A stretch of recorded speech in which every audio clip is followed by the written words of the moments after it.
Bruce Naylor, your FrugalTech here, and the question I put before you today is, do we need a national broadband policy?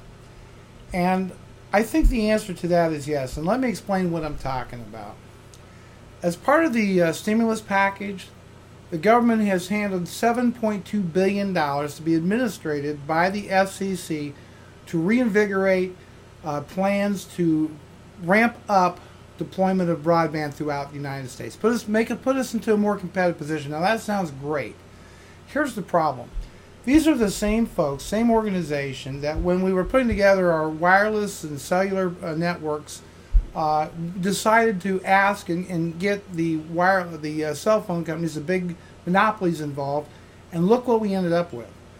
We have a cell phone system in America that's kind of the laughing stock of the world. We have incompatible networks. We have cell phones that won't work on one network to the other. It's a mess.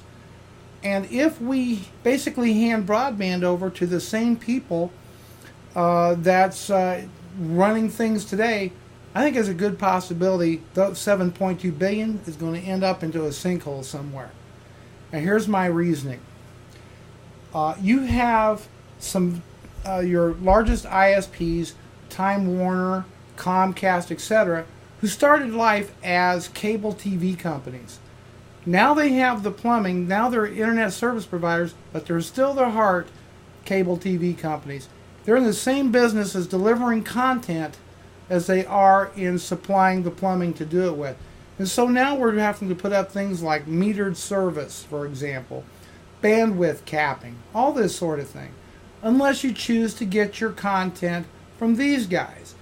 They don't want you to watch movies on Hulu. They don't differentiate between a video from Hulu or Netflix than your business data files.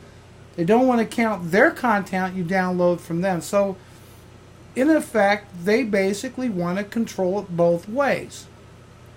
And what this is going to do, in my opinion, is stifle innovation. It's going to hurt your business. It's going to hurt it's going to hurt your ability to have choice. And we're going to end up with various levels of quality, and we're still going to have a lot of people who cannot get affordable broadband. That money is going to be gone. It's going to get scooped up, and these companies are already ramping up serious opposition to any kind of broadband laws, and they're very much against net neutrality. That's why, in order to ensure the safety of the internet, the reliability of our broadband connections, maybe we do need to have this broadband law that says, look, if you're in the content business, you've got to separate your content business from your delivery business. Put up a Chinese firewall, whatever you got to do. But you need to separate the two, because we cannot stifle this kind of innovation. Our future depends on it. Our ability to have reliable broadband depends on it. So I think this is a case where the broadcasters do not know what's best for us. I'm not exactly enthusiastic about another government agency getting involved or something like that, but maybe, just maybe, this is so vital, we can't leave broadband internet up to private companies anymore, because we see how the wireless business did. We see where we're at with broadband today, and I think if we don't set down some hard and fast rules and making the content providers break apart their business from the delivery business, we're just going to end up with more of the same. We're going to end up with more metered service, less broadband usage, more expensive broadband usage, and the stifling of creativity in America. So write your congressmen, your senators.